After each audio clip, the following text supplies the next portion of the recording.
오늘 본문에서 시인은 우리의 삶에 하나님의 복이 임하기를 간구하고 있습니다.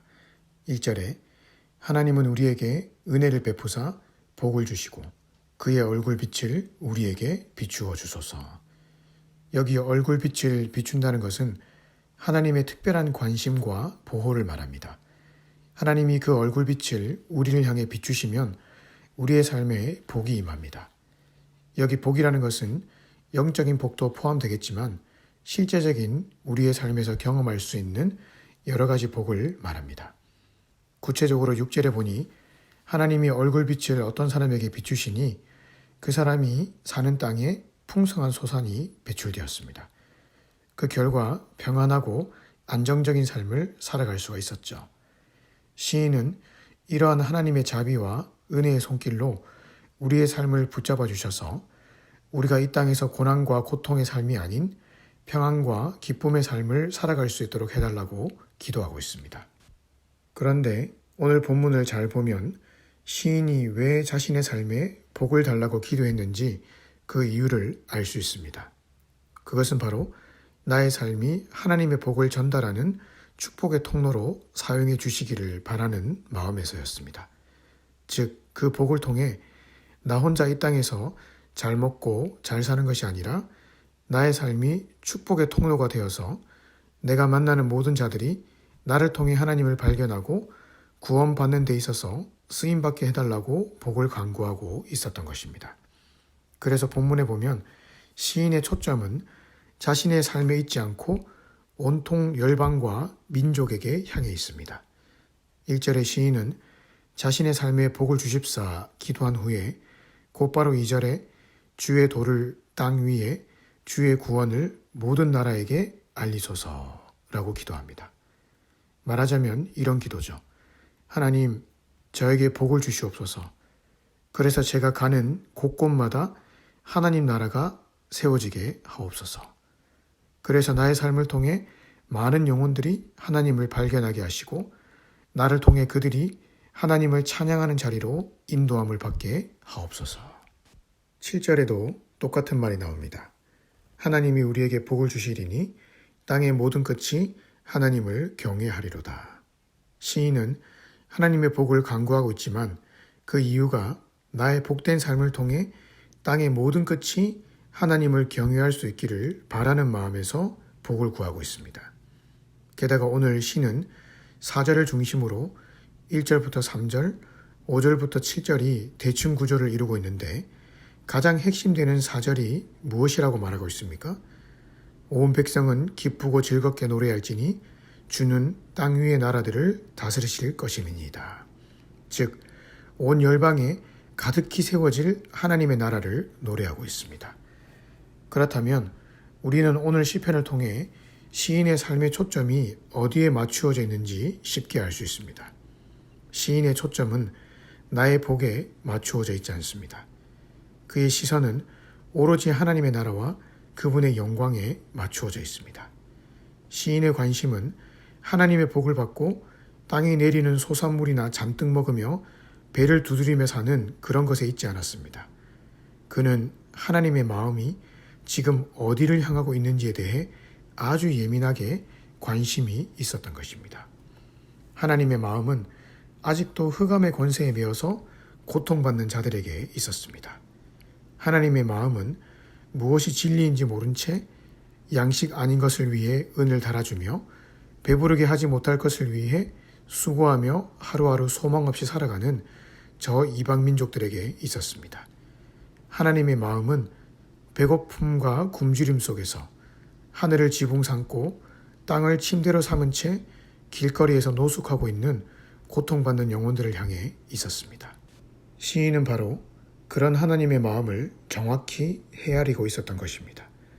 그래서 하나님께 나의 삶의 얼굴빛을 비추어 달라고 기도했던 것이죠. 왜냐하면 하나님이 얼굴빛을 나에게 한번 비추어 주시면 나의 삶이 복의 통로로 잘 준비될 수 있을 것이고, 그래서 하나님이 마음 아파하시는 영혼들, 하나님이 불쌍히 여기시는 영혼들을 향해 나의 삶이 도구로 잘 쓰임받을 수 있기 때문이었습니다. 이것이 오늘 우리가 가져야 할 마음입니다. 오늘 우리가 하나님 앞에 복을 구하는 목적이 무엇입니까? 무엇 때문에 내 몸이 건강해야 되고 무엇 때문에 내 삶이 경제적으로 풍성해져야 합니까? 그것이 단지 이 땅에서 좀 더 풍요로운 생활을 누리기 위함이라면 우리는 적어도 하나님의 마음과는 정반대되는 복을 구하고 있는 것입니다. 물론 하나님은 우리의 삶에 반드시 복을 주시기를 원하십니다. 우리가 형통하고 풍요롭기를 원하십니다.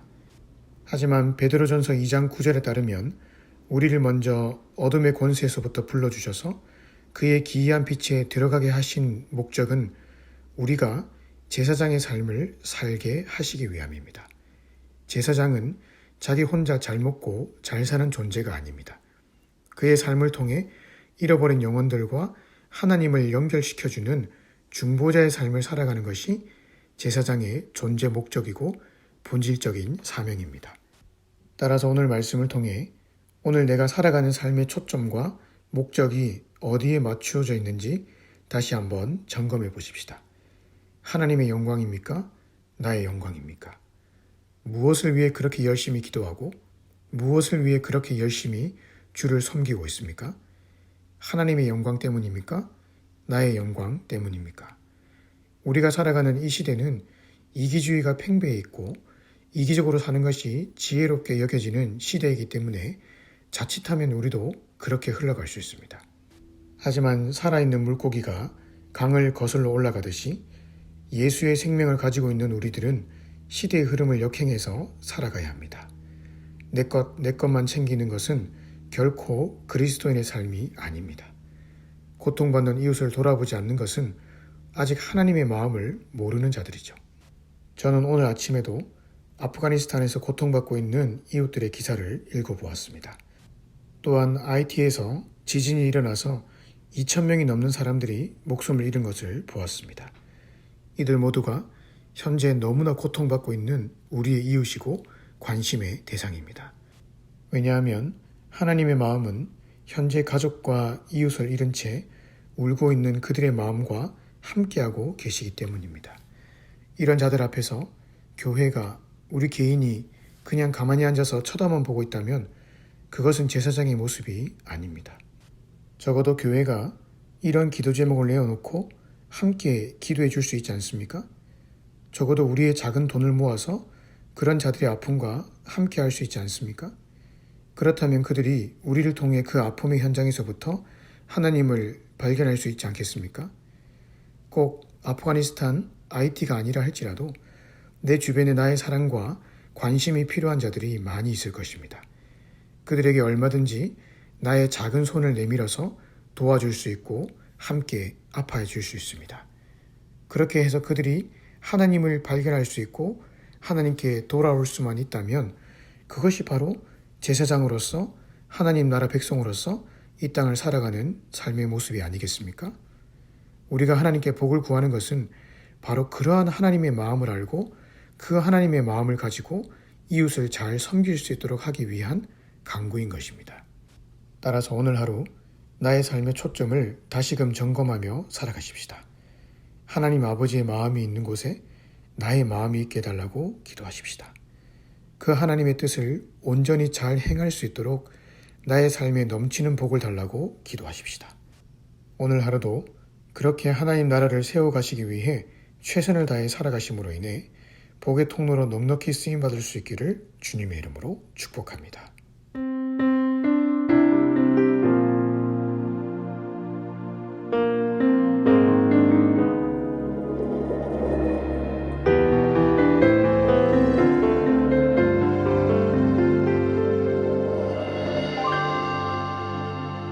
아버지 당신의 마음이 있는 곳에 나의 마음이 있게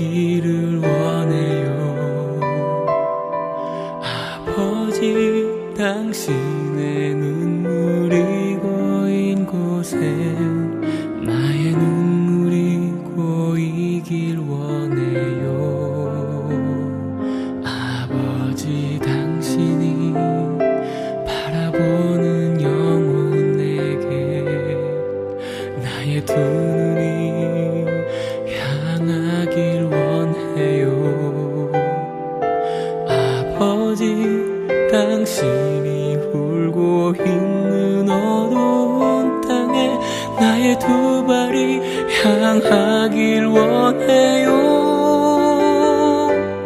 나의 마음이 아버지의 마음 알아. 내 모든 뜻 아버지의 뜻이 될 수 있기를. 나의 온몸이 아버지의 마음 알아. 내 모든 삶 당신의 삶 되기를.